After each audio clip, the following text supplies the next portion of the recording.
And this is a map of modern Jerusalem, which is quite a bit larger than the Jerusalem of the Bible times.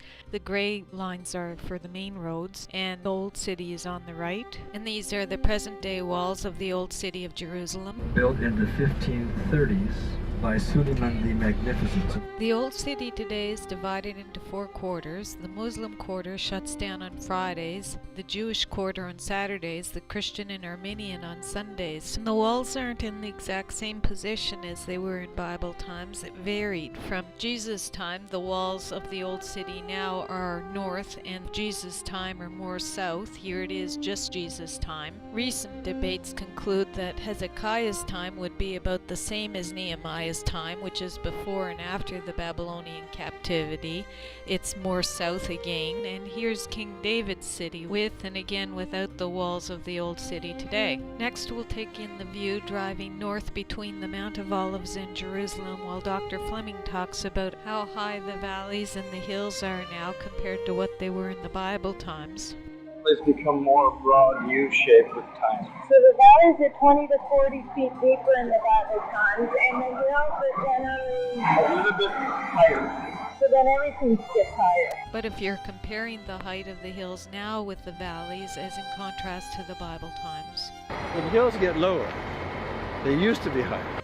Dirt is rolled into the valley. So we find things from the temple would be thrown over down the slope, and the valley fills up.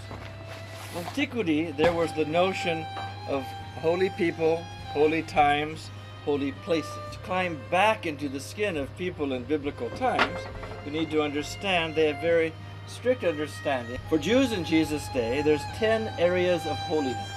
The first 2 cannot be pictured on this map. The map he's referring to is a diagram of the Temple Mount. The first area of holiness is Israel.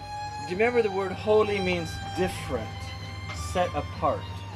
Well, Jews in Jesus' day believed their land, their nation was consecrated, set apart for holy purposes, not better than anyone else. The prophets really had to work hard on this. You are holy because of a responsibility to be a light to the Gentiles. Both church and synagogue have to struggle with this notion of people thinking God likes us better than others. Pilgrimage, let's say across the Mediterranean in Jesus' day to visit the temple, let's say for the feast of Shavuot or Pentecost, because that's the one coming now, you have a week of purification before you can go to the temple, because you've become unholy, living in the nations. And after 7 days, only then can you go to visit the temple. Paul one time started his consecration on the boat when he left Corinth to come to Jerusalem.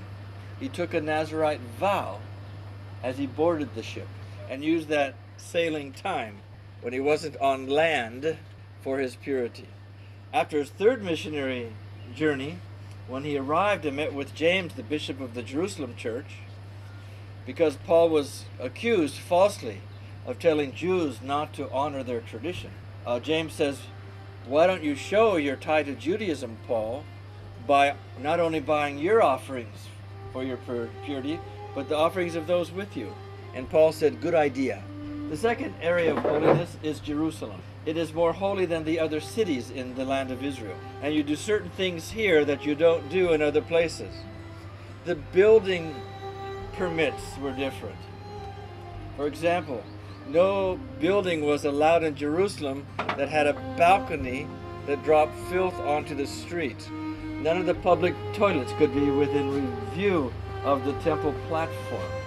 Things like this. Today, the way it's done, to keep the city from losing its soul, the building permits say your buildings must be surfaced in stone. It's possible to have some portions that are glass or plastic or whatever, but I think the rule is 80% of the building must be in stone. So the city keeps an ancient feel to it.